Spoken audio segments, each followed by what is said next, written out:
The reality of it is, lots has changed in my life in the past few years when I left the brick and mortar banking system, if you will. And that will get me started into the presentation here. I'm going to share my screen with you guys and we'll get started. Awesome.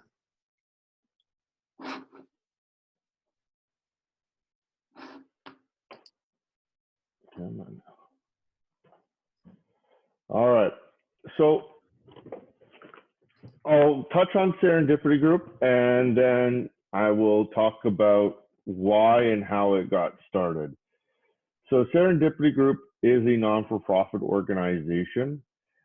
It is specifically designed to support individuals who are suffering at a level that they are either aware of or unaware of when it comes to mental health. We want to make sure that we service these individuals specifically who cannot afford mental health services. There are so many individuals suffering, yet they can't afford it. So we want to be able to step in and help them. Next, there are many individuals, probably myself included here, that at some point when we turned 18, got our first credit card, got a loan, got a car, we just signed at the bottom line. We didn't really understand what we were signing. So we'd like to provide free workshops and seminars for financial literacy to all individuals so that they can make better informed decisions when it comes to their finances. So how did Serendipity Group get started? Well, I have over 15 years of experience, as we talked about. I've worked both on the American side, Canadian side. I got all types of experiences with, entry level to senior management level. And the common things that I found was two things. One, people didn't have financial literacy. They were simply handed off through childhood, through their parents. Whatever their parents knew, they knew. And the banks would just simply hand you a credit card, hand you a debit card, hand you a loan, and off you were to the races. You had no idea what you were doing. Next, during my time working these 15 years, I came to two spots in my life where I was working quite hard and only focused on my career, not my home life. And my next point was I was burnt out, but I had no idea. I suppose I had an idea that I was burnt out, but I really didn't know. So that brings me here to the balancing act, why we all came here today. So we talk about what how to maintain your personal mental health, your business mental health, and then how do you balance that? The reality is we spend more time at work or working at home in these cases than spending time with our family. And well, let's be honest, spending time with ourselves. So how do we really balance that? Well, the truth of the matter is in 2015, 2016, for me, I wasn't doing a good job at all. My physical self was at the worst state it could be in. I used to play rugby at the national level. I used to play all types of sports. I was really physically fit, mentally fit. I felt wonderful. But the reality of it is, during my time focusing on my career, I didn't think about myself. I didn't think about my family. Didn't think about my wife. Didn't think about anything but moving up that corporate ladder. And during that time of moving up that corporate ladder, I took on a lot of projects that I probably shouldn't have. Now, granted, it did give me all of those accreditations that Bernie had talked about, all of those life skills, all of those professional experiences, but at a cost of my mental stability. The reality of it is, in 2016, I went through a severe depressive state, known as, and formally, or not formally, diagnosed as major depressive disorder. I only got to that point because of my wife. I'd come home every day. I wasn't a great husband. I was always angry. I was always upset. I wasn't very receptive. And my wife got it all. And the reality of it is, she told me, hey, this is not you. There's something wrong. Work is obviously bothering you. Or what am I doing that's causing you to be so upset? And the reality of it was, I didn't have the answer. I simply said, I'm fine. I'm okay. Leave me alone. I've got work to do. I don't have time for this. And it took her 6 months of being consistent, talking to me, being patient with me, and unfortunately taking, a lot of verbal abuse. Though it was never intentional, it was happening. And because my wife is a very strong person and knew that the person that she met when we first got together wasn't the person in front of her, she stuck to her guns and she made me go and see someone. Now, I saw my general practitioner. He administered a bunch of tests and whatnot, and that's how we came to the conclusion that I suffered and do suffer from major depression. I was still in denial, though. I thought the doctor, my wife, they're just out there to pick on me. It's just a piece of paper I filled out. How can they really know what's going on in my life? They have no idea how much work I have going on, what kind of, and excuse my language, but bullshit that I'm dealing with at work. At that time, I was a high-level auditor and investigator for fraud and anti-money laundering. The types of cases that we were looking at weren't simple, if you will. So the reality of it is, how could they really know what was going on in my life? How can this piece of paper tell me what's going on in my life? So my wife pushed me to take time off of work, at which point I was on a path that I didn't know what was going to happen. Either I go left, I take some time off work, or I go right and continue on what's going on. I'll be honest, I was 90% going to go right. I was going to continue working. And the reason being was because I was taught at a very young age through my parents and through society that in order to be something, you need to be someone. Well, in order to be somebody, you need to have a strong position. You need to have lots of respect. And most importantly, you have to be well educated. And of course, it all comes down to make a lot of money. Well, my wife said quite frankly that money's not everything, position's not everything, titles aren't everything. And if people are going to judge you for taking time off for your personal well-being, then they don't truly know who you are, and they truly don't know what's best for you or themselves. You can't think about what the impact is going to be to your company or to your team. You have to put yourself first and our family first. When my wife said that, I realized right there and then that I had to go left. Yeah. I took 6 months off of work, went on short-term and long-term disability through my work plan. I wasn't a fan of it, to be honest, because I had to get very intimate with people outside of my wife, really. No one knew the struggles that I went through personally. Um, and I didn't trust the system. I'll be honest.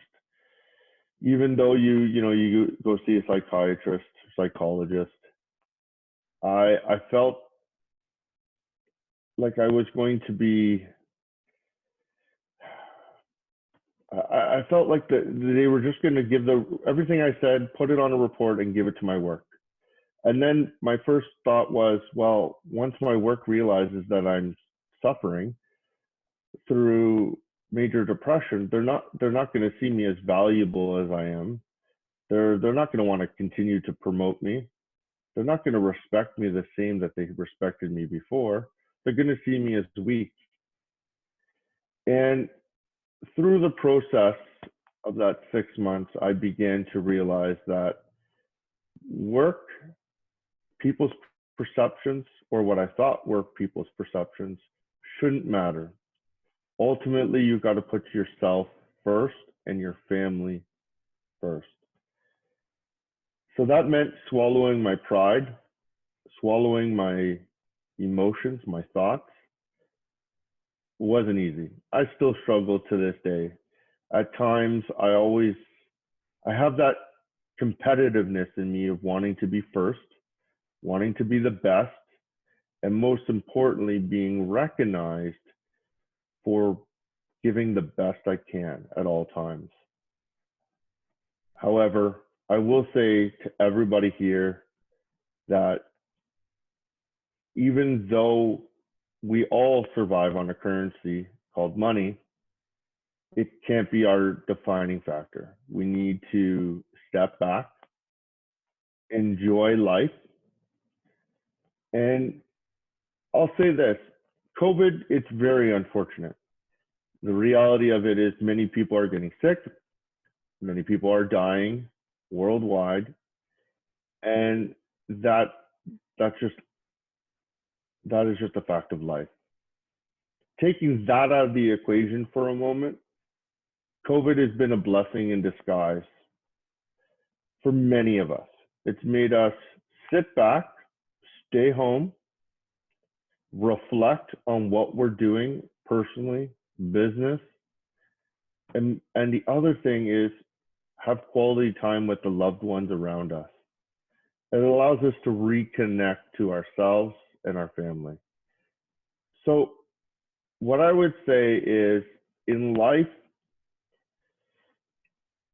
you're often told, don't get a diploma or degree. Once you're done school, go into a job, which hopefully is your career.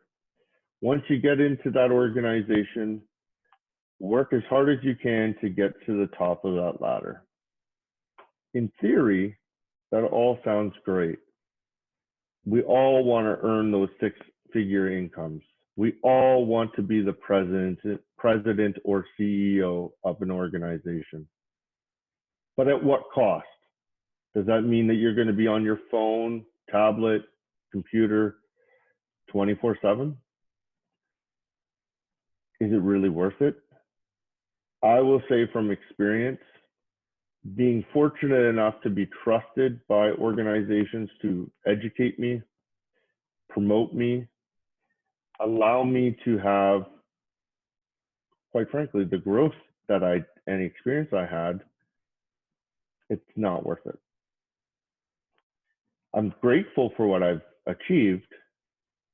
However, I've realized now that the corporate structure of just moving up isn't always the right option. It doesn't mean that you don't go work for someone. You can. But realize that if you're working 9 to 5, you work your 9 to 5 as best as you can, 110%. But when you go home, you truly turn off work and focus on what's important to you, which is yourself and your family. The reality of it is, tomorrow morning when you wake up, work's going to be there. Again, you come home, focus on family. Because again, you wake up, work's going to be there. So The best advice I can give anyone here is if you are suffering or have suffered, and I use the term have very loosely because you're always suffering. There is no cure. There's no magic pill out there. There are coping mechanisms we can use to work through each day, each week, each month, and as the years progress.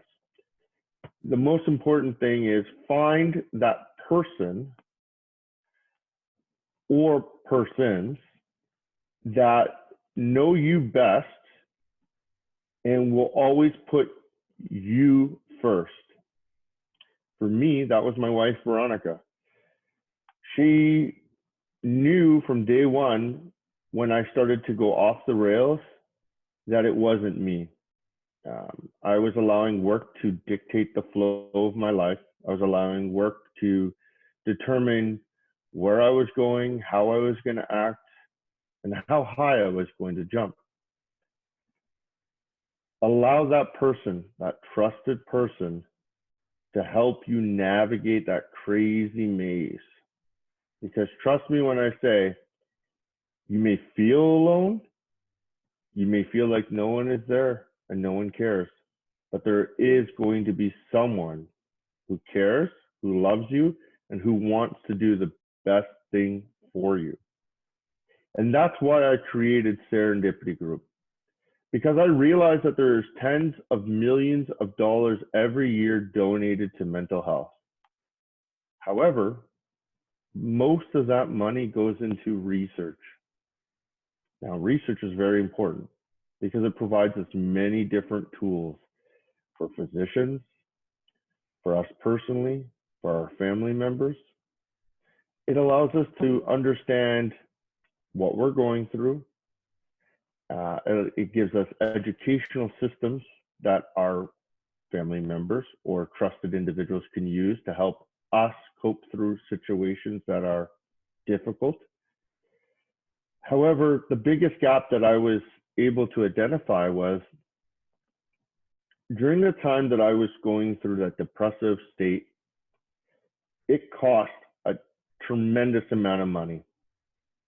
Sure, I was covered, had a private benefit through the bank, and they covered X amount of dollars, but it didn't cover everything. I was out of pocket thousands of dollars. And the reality is many of us don't have private plans. So that means, what do? Do you continue to suffer because you can't afford it? Yes, because you can't afford it. And the other thing is, you're already suffering so badly that you feel like no one's there for you.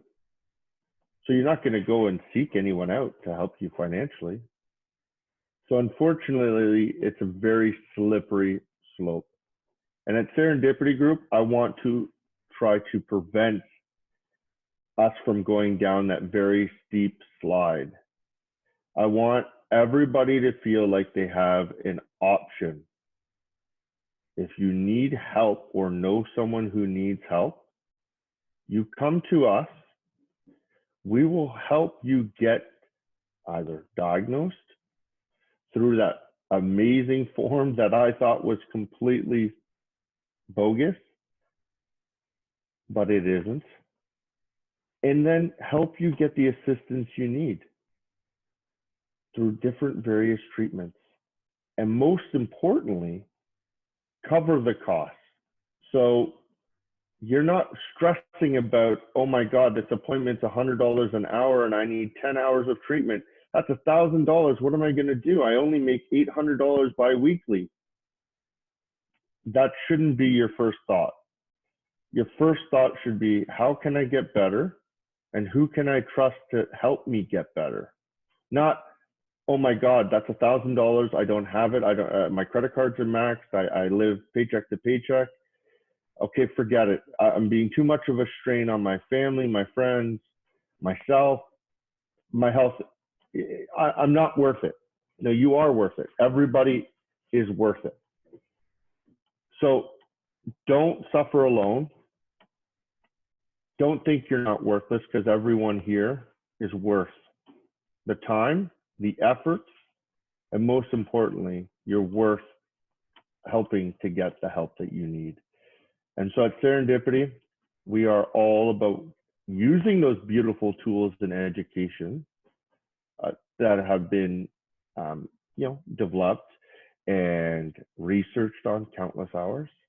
Provide that to those individuals who are thinking that their family members or friends or husbands or significant others are suffering, to get a better idea of how they can work with those individuals, but most importantly, refer them to us so that we can get them the help and take that financial strain off of them.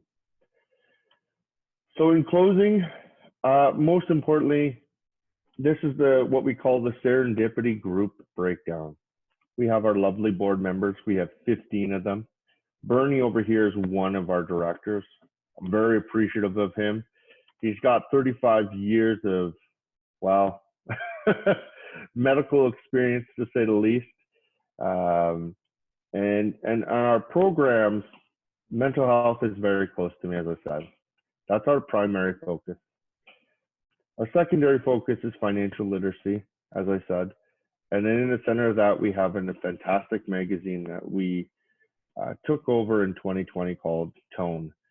It's all about alternative health and wellness. I really feel that through experiences like these, that we can make a difference. So take the time, sit with your loved ones, and most importantly, ask them the questions. Don't be afraid of the answers. Because I can tell you, when my wife first asked me, what's wrong? I bit her head off. I yelled, I kicked, I complained. Oh, it's just work. It's just that. But just try to listen to the individual, because they'll end up giving you a little bit of something that you can help use and figure out what the next steps are. So don't get discouraged if the person who needs help is very reluctant to get the help. They just don't know any better.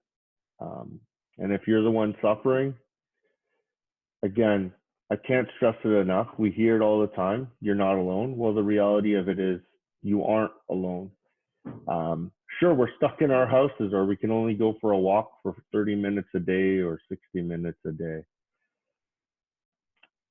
But most importantly, if you need someone to talk to and you feel like you don't have a friend or a family member next to you, be sure to reach out to Serendipity Group.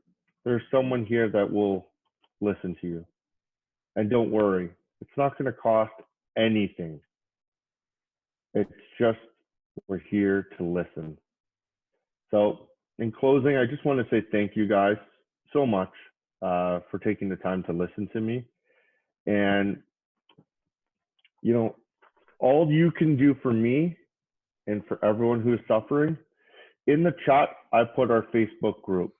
I would greatly appreciate if you guys each like and follow that group. And most importantly, share it. Because truthfully, you never know who you will help by sharing that group. So please take the time, go to that group, like, follow, and share. Thank you, guys. Thank you, Connect Ottawa.